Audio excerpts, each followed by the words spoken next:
Dre'Mont, congratulations. That 20 points there in the third quarter, unanswered. I think you scored 20 in 4 minutes and a second. You had one of those touchdowns. Which was one play bigger than the other? The Paris 62-yarder, your pick six, or the pass to KJ Hill? I mean, no play is really bigger than the other. It's all about the game momentum. Once we found it, we hung on to it and we didn't let it go. Dwayne, what does it mean to sort of be in a fight like that, have to come back, and that big third quarter? Can you talk a little bit about that turnaround? It means a lot just to be able to face adversity like that and come back victorious. It's really testament to how strong we are as a brotherhood.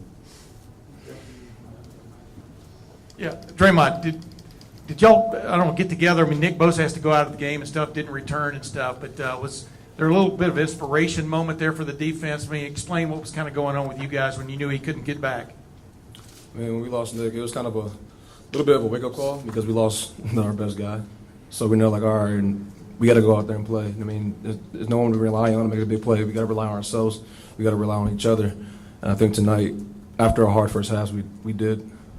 In particular on your touchdown, had you been waiting all the game to get a shot at that? I mean, just because you read it perfectly, it was a, what do you want to call it, a little option left shovel pass, but just what was going through your head there? I mean, with a quarterback like that, I know he likes to run, and on that play in particular, he was a little hesitant and running on the outside, so I kind of just sat back and see what would happen, and I read it perfectly. I mean, the ball came directly towards me, and I was happy.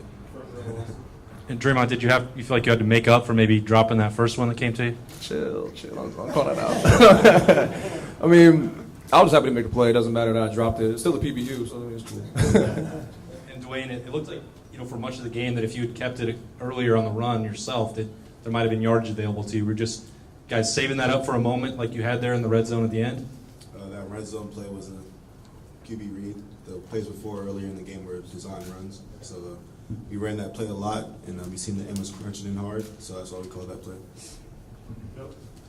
Dwayne, what were you saying to Austin, who had he had that great catch to start the game, then had some drops, but then he kind of came through for you late too, had a couple nice catches. I know you're roommates with him. Just what were your conversations like with him to keep him up? Austin be really close. I was just saying, like, they're gonna be plays you mess up. I'm gonna keep coming to you, throwing you the ball, and I know it was hard for him having those drops like that in key moments in the game, but he kept pushing. I relied on him again on the other big moments, and he came through for me. Seeing Dre'Mont's moves in the open field there, do you lobby now to get him part of the offensive game plan? Dre'Mont's a pretty good athlete. Yeah. Appreciate that. We could use him in some fullback or something. We'll figure it out. Talk to Coach Day. Dwayne, this was the first time that you'd faced a lot of consistent pass rush. What was it like for you to experience that against obviously a very fast defense and have to face some adversity? I mean, they're a really great defense, but like I said, I go against the best defense in the country every day in practice. And being able to get used to those rushmen coming in every day and then playing games like this on Saturday, you're a little prepared for it, but really great defense at TCU, play really hard, didn't make too many mistakes. We had to capitalize on key moments, and we eventually did throughout the rest of the game. Dre'Mont, what was it like early on, especially TCU's going quick tempo with you guys and also just getting the ball out of the quarterback's hands so fast? Just like, what can you guys do as a defense, but especially as a defensive line, when they came out like that way with their game plan? I mean, thankfully our offense has a tempo, so we're used to it. I mean, it took some time to adjust because they had a running quarterback. They're a very fast team, probably the fastest team I ever played since I've been in college. And it was hard to adjust slightly. I mean, once after that first drive, you kind of realize, all right, they're going to hold the ball. Eventually, we're going to go after them. Anything else for players? Tim, right here. Last question right here. Dre'Mont and Dwayne both. Dre'Mont and Dwayne both. That's kind of hard to say.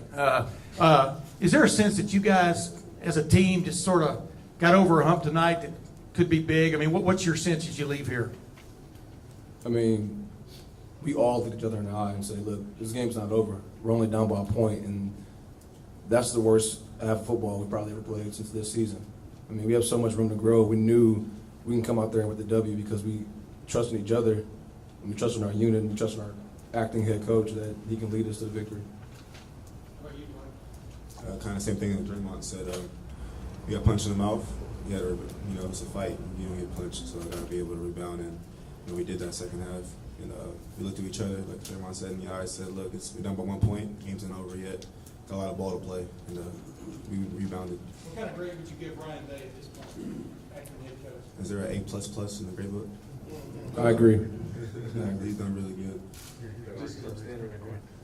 Oh, we didn't even. Oh, how you doing? I didn't say that, Coach.